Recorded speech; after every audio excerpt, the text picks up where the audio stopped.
साकिब, क्या है ताज़ा तरीन, क्योंकि बताया जाता है कि बड़े बड़े लोग इसके पीछे हैं और ये वैसे तो कोई आम आदमी या आम मुलाजिम तो नहीं कर सकता ये सब कुछ। जी समी साहब, बहुत शुक्रिया। अब जो इस्लामी यूनिवर्सिटी भावलपुर का जो वीडियो स्कैंडल है वो बड़े खतरनाक जोन में दाखिल हो गया है और उसमें जो हकायक हैं उसको मसख करने के लिए सियासतदान जो है वो मैदान में कूद पड़े हैं और इसको पॉलिटिकल जो है वो एजेंडा बना के पेश करके एक दूसरे के बच्चों पे जो इल्जामात है वो लगाए जा रहे हैं। पुलिस अपनी इन्वेस्टिगेशन कर रही है। मोबाइल जो है वो पंजाब फॉरेंसिक साइंस एजेंसी को गए हुए हैं और यहाँ पर चूंकि पीडीएम बामुकाबला पीडीएम सामने आ चुके हैं। एक वफाकी वजीर, एक तरफ तारिक बशीर चीमा है और उसके बेटे के ऊपर इल्जामात लग रहे हैं, तो दूसरी तरफ उसी ही कॉन्स्टिट्यूएंसी से रियाज पीरजादा साहब और सऊद मजीद साहब और गवर्नर पंजाब, ये तीनों जो है एक दूसरे के ऊपर इल्जामात लगा रहे हैं। अब लेकिन साकिब मेरी बात सुने, देखें, इल्जाम अगर कोई लगता है तो उसकी इन्वेस्टिगेशन हो जाएगी। हम तो इसमें किसी को बेल आउट नहीं कर सकते ना। आपको या मुझे कोई पता है कि तारिक बशीर चीमा का बेटा उसमें इन्वॉल्व है या नहीं? अगर नाम आया तो पुलिस इन्वेस्टिगेट करे, हम उसको मीडिया में बेल आउट करें, दूसरे को बेल आउट करें, ये हमारा काम नहीं है। लेकिन ये बात तो तय है कि जो बड़े लोग हैं जब तक वो शामिल नहीं होते ये मामला इस तरह चलता नहीं है। ये तो कई सालों से चल रहा है और उसका पता नहीं कौन कौन बेनिफिशरी है।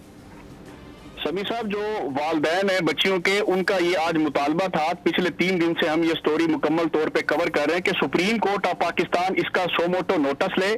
जिसके मोबाइल है, जो बड़ा बंदा इसमें शामिल है उसको इबरत का निशान बनाया जाए, उनके फराजिक करवाए जाए मोबाइल के और प्रॉपर इन्वेस्टिगेशन टीम हो जो गैर जानिबदार हो, हर तरह के जायज बात हो। ये जायज बात है साकिब, और यही है। बाकी ये जिन सियासतदानों के आप हैं ये कोई दूध के धुले हुए नहीं है। पाकिस्तान में जो इस वक्त नाइंसाफ़ी और बेइंसाफ़ी का दौरा है उसमें ये बराबर के हिस्सेदार हैं। अगर आज पाकिस्तान में रूल ऑफ लॉ नहीं है, अगर आज पंजाब में इंतखाबात नहीं हुए, तो ये सारी नून लीगी क़यादत और ये सारी पीडीएम की क़यादत जिसका आप नाम ले रहे हैं, इनके हाथ इसमें रंगे हुए हैं।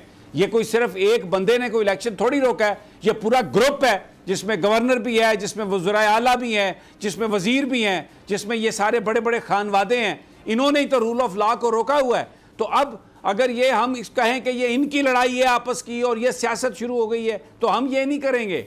सुप्रीम कोर्ट के जो जज साहब हैं वो बिल्कुल इसकी इन्वेस्टिगेशन करें, क्योंकि इस पुलिस पर तो कोई इत्मीनान नहीं हो सकता। ये तो इन्हीं के घर की बांधी है ये पुलिस। और जिस तरह परवेज राय का भी हमने केस डिस्कस किया है, तो कहां से ये इंसाफ देंगे? जामियात में चलता गोरख धंधा, नौजवानों के मुस्तकबिल से खेलने वाली काली भेड़ों के आगे हुकूमत और इंतजामिया मुकम्मल बेबस। मुस्तकबिल के मेहमानों के तहफ्फुज के लिए बोल ने उठाई आवाज, सहाफती फराइज को निभाते हुए पहुंचाई हर खबर अवाम तक। बड़े स्कैंडल से जुड़े तमाम हकाइक रखे अवाम के सामने, क्योंकि बोल है पाकिस्तान का नंबर 1 न्यूज चैनल। सब्सक्राइब करें और बेल दबाएं ताकि कोई खबर रह न जाए।